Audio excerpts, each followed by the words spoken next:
인공지능 기술을 통해서 확장되어가는 광고 시장이라는 이야기를 좀 드리고자 합니다. 이 광고 시장에 대해서는 우리가 매일매일 매체를 통해서 접하는 것이기 때문에 굉장히 익숙하게 받아들이실 수도 있지만 이 광고 시장 뒤에 깔려있는 기술적인 부분이라든지 이게 성장이 앞으로도 계속 나오는 이유가 무엇인지에 대한 근본적인 생각들을 해본다면 조금 더 다른 포인트로 바라보실 수 있을 것 같아서 구체적으로 관점 나누기의 내용으로 좀 서술을 해놨는데요. 첫 번째는 일단 광고 시장에 대한 이해를 저희가 좀 해봤으면 좋겠습니다. 일단 광고 시장은 모바일 네트워크 플랫폼, 그러니까 저희가 많이 말씀드리는 아이폰의 등장 이후, 스마트폰의 등장 이후로 모바일 네트워크 플랫폼이 굉장히 빠르게 확산되면서 모바일 광고 시장의 성장과 함께 성장을 했습니다. 2025년 광고 시장의 성장은 미국 달러 기준으로는 1트릴리언 달러, 1경 달러 수준까지 성장할 것으로 생각을 하고 있습니다. 굉장히 큰 규모죠. 근데 이 중에서도 가장 중요한 시장은 모바일 매체를 통해서 전달되는 디지털 광고 시장이고요. 디지털 광고 시장의 비중은 이 전체 시장의 70%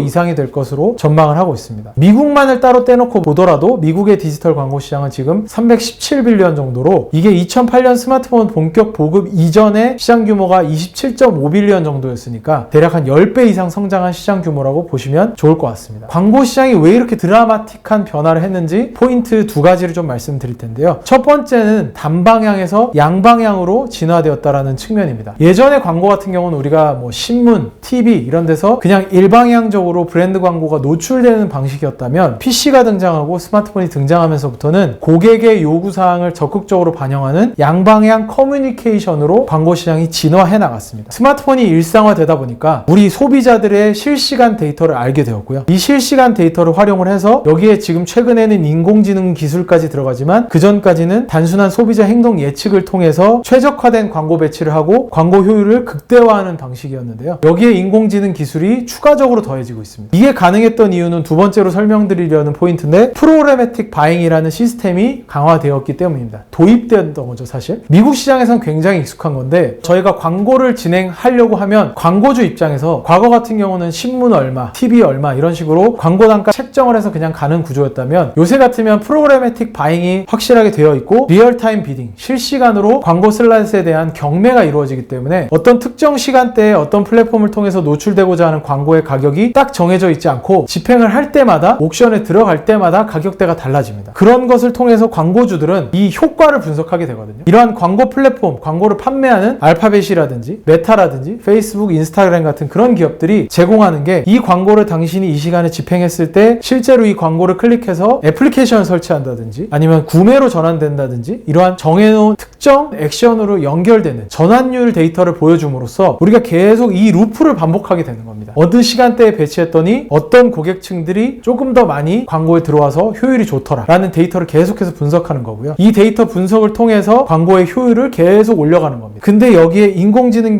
기술이 들어가면서 소비자 행동 예측이 조금 더 가능한 방식이었던 거죠. 이걸 조금 더 쉽게 말씀을 드리면 예를 들면 자전거에 관심이 생겨서 자전거를 구매하고 나면 과거의 인공지능 기술이나 소비자 행동에 대한 패턴 예측이 정확하게 안 이루어졌을 때는 자전거를 샀기 때문에 자전거와 관련된 것들을 계속 보여주는 건데 자전거를 샀는데 자전거를 또 보여준다면 사실 광고 효율은 거의 제로에 가깝다라고 할 수 있겠죠. 오히려 자전거를 사고 난 다음에 그 다음으로 보게 되는 거는 어떤 건지 혹은 인공지능 기술을 통해서 데이터들을 분석해 봤더니 자전거와는 전혀 상관없지만 이 사람이 레저에 관심이 많아서 자전거 이후로 이어지는 레저 활동들이 어떤 것들이 있는지 추천해 준다든지 그와 관련된 제품을 보여준다든지 광고가 들어간다든지 이런 옵션들이 계속 늘어나는 거고요. 이 옵션이 옵션으로만 그치는 것이 아니라 실제로 집행했을 때의 효율을 분석을 함으로써 효율을 끌어올려주는 과정들이 더욱더 빠르게 이루어지는 과정이라고 보시면 좋을 것 같습니다. 그렇기 때문에 요즘 이제 핸드폰 놓고 그냥 얘기만 하더라도 우리 음성 데이터 듣고 있는 것처럼 바로바로 우리 지금 방금 얘기했던 것들이 떠오르는 것들이 이런 저희의 데이터 분석들이 이루어지기 때문이라고 보시면 좋을 것 같습니다. 사실 이런 프로그래매틱 바잉이나 리얼타임 비딩 방식은 거기에 인공지능 기술이 더해지는 정도의 추가 업사이드가 있었을 뿐이지 굉장히 이미 미국에서는 익숙한 방식이었고